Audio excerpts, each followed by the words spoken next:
Hi, everybody. This is Lois Harr coming to you from Johnson Avenue for a caffeinated cyber conversation. But when we're on campus and we have these regularly, we know that it's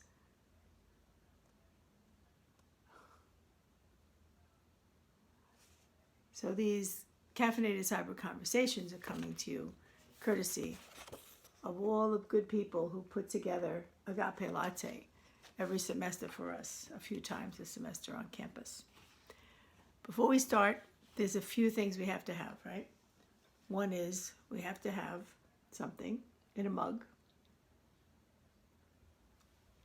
because it's Agape Latte after all. And if you've ever been to an Agape Latte in Jasper Lounge, you know the other thing you must have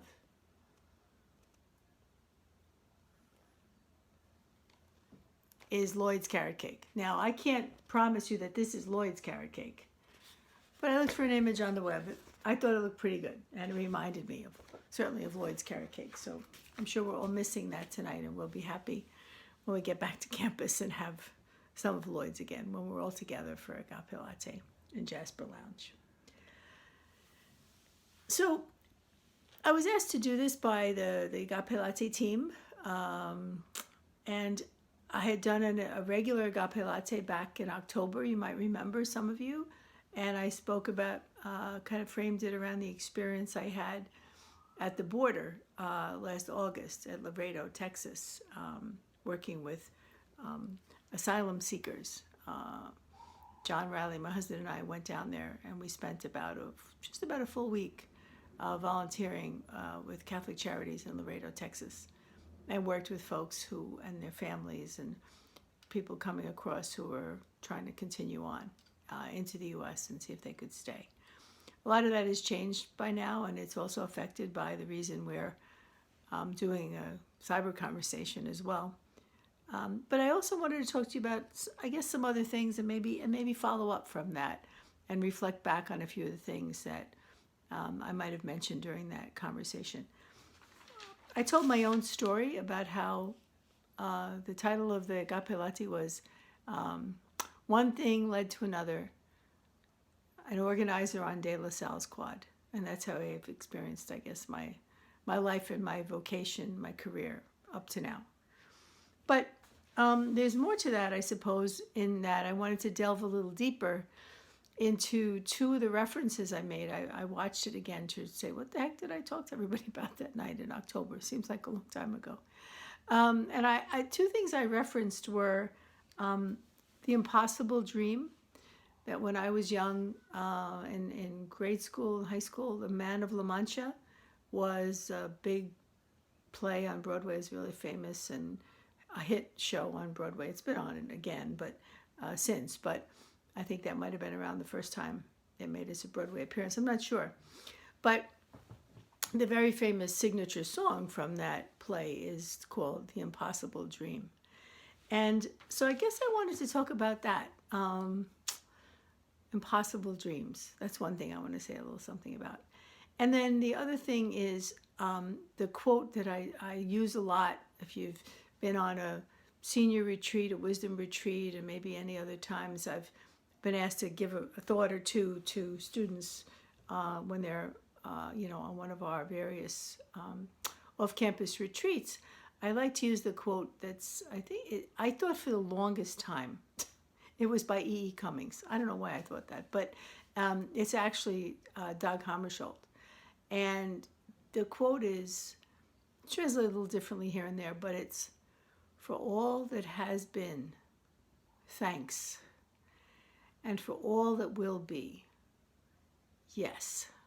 So I think those are two of the things I want to sort of frame some of the remarks I want to make this evening with those two ideas in mind, if you'll bear with me. So I thought I might start with the idea of thanks. So things I'm really grateful for in the midst of all this.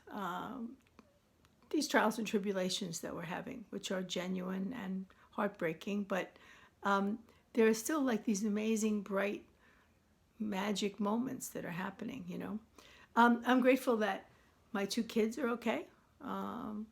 They're healthy. One came and visited yesterday and dropped off some goodies. She was baking, and she made some homemade gnocchi. She made cheese and a chocolate chip banana walnut loaf bread, and it was nice to see her in person. You know, even though we had to stand 6 feet apart with masks on, but it was good, and I was grateful for that. I'm grateful that she could come. I talk to my daughter who lives much farther away every day, and I'm grateful for that. I'm grateful that John Riley and I just keep discovering that we still like each other. Wednesday, April 29th, so it'll be the day before when you're watching this, when this makes its debut. But we'll be married 42 years. I'm grateful for that. I'm grateful that my family and friends are okay, pretty much. We've had some friends sick. No one very close to me has died. I know a tragic death of a young woman, but it wasn't to do with COVID. It was an accident, so that could have happened whenever, right? I'm grateful that I'm learning new things, things I didn't know how to do before. You know, I don't know that I still really know how to teach a class online, but I'm working on that.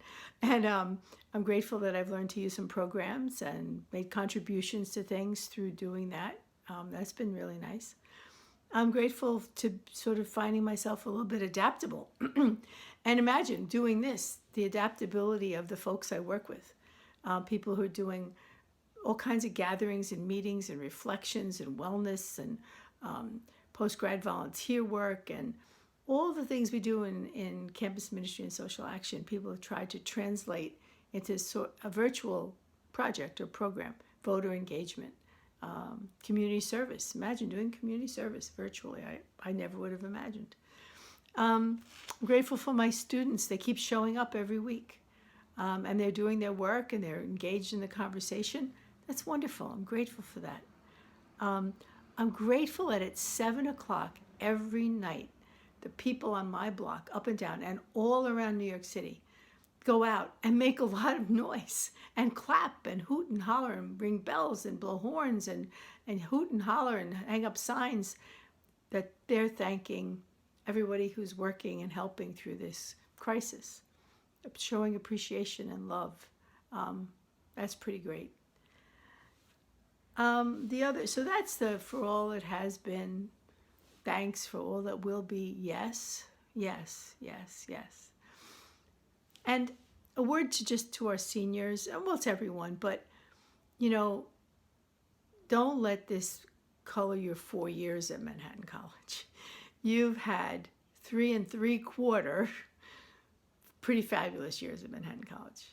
So it's an awful quarter for this to be happening, but think of all the great things, the times on the quad, the parties, the fun, the classes, the challenges, making new friends, negotiating things in the residence halls, classes, figuring out commuting, snowstorms, sleeping over in Kelly because you couldn't go home in a snowpocalypse, what we called it, right? There were some pretty crazy things that have happened, and it's all been great and worked out. And I guess the other song that has always meant a lot to me is the one from the Man of La Mancha. And I'll just read a couple of the verses, and maybe that'll be how I close, just to leave you some thoughts about for all that has been, thanks. For all that will be, yes. And so I'm going to read, but you'll forgive me for that, I think, right? Because you don't want me to sing, that's for sure. So the song starts out, to dream the impossible dream, to fight the unbeatable foe, to bear with unbearable sorrow, to run where the brave dare not go, to try when your arms are too weary, to fight for the right without question or pause.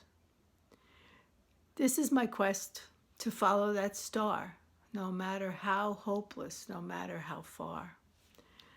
And the world will be better for this, that one, scorned and covered with scars, still strove with the last ounce of courage to fight the unbeatable foe, to reach the unreachable star.